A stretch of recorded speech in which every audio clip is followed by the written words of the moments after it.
All right. Don't sweat the technique. All right. So listen to a little bit of this before. Don't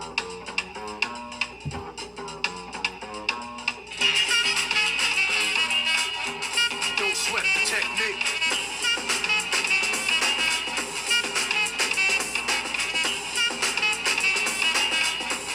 Don't sweat the technique. All right. So what does Eric B. and Rakim, Don't Sweat the Technique, have to do with anything that I just did before? The words in and of itself, don't sweat the technique. I think it's very, very, very, very appropriate in terms of guitar playing. So that was a song written by a rap group in 1992, Eric B. and Rakim. So I was listening to this, working out earlier today, and I was thinking about, of all things, jazz guitar. All right.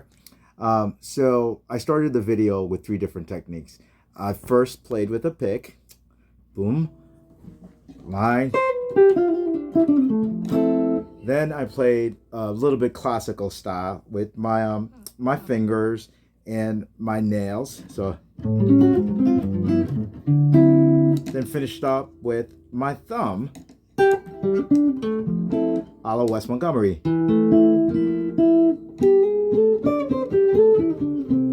3 very different techniques that are used to play the guitar.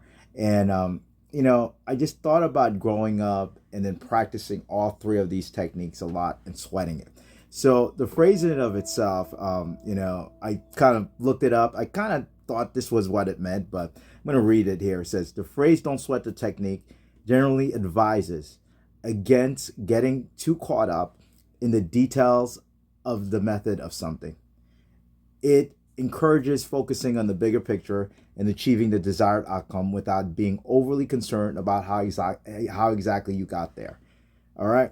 And I think far too often I've been guilty of this as a guitar player, because you practice so much and there's so many different techniques, of sweating the technique in and of itself.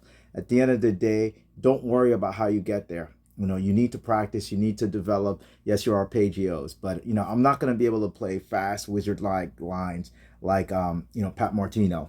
All right, nice bebop scales or nice bebop lines like that.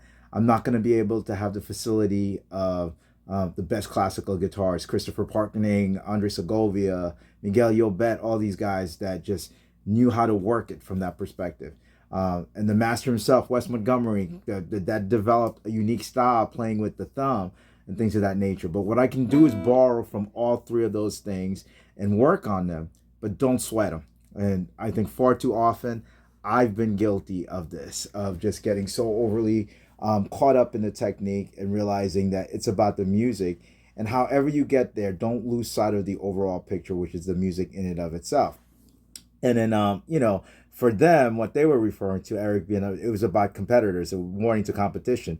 It was the widely accepted meaning suggests that the album title is a warning to other MCs in this case who might be trying to copy Raheem's unique style. He had a very unique style. He's essentially saying, don't try to sweat, worry about, or replicate my technique. You won't be able to match it. Okay?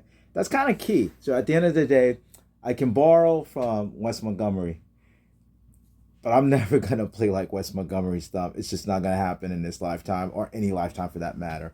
I can practice all day with the metronome and practice and practice and practice my speed, but I'm not gonna be Joe Satriani. I'm not gonna be Pat Martino. I can, work on my PIMA for classical guitar. That does not mean you don't try to it. The one thing I disagree a little bit. You can try to replicate it as best as possible, but remember who you are and what your skill sets are and gravitate towards your strength. For me, out of all those three techniques, believe it or not, probably the one that I gravitate to is probably a little bit more of the classical style. I love the thumb stuff and I played it a lot growing up. I love the pick. There's certain lines I want to play with the pick, but for me, I believe that the thumb, I should say, working with all of your fingers kind of utilizes the polyphonic nature of the guitar as a whole. So at the end of the day, that's my preferred choice. If I had to sweat the technique and really, really work on one and choose one to move forward with, yes, for even jazz, that's what I would choose. All right, then. Again, practice, practice, and practice some more, but don't sweat the technique.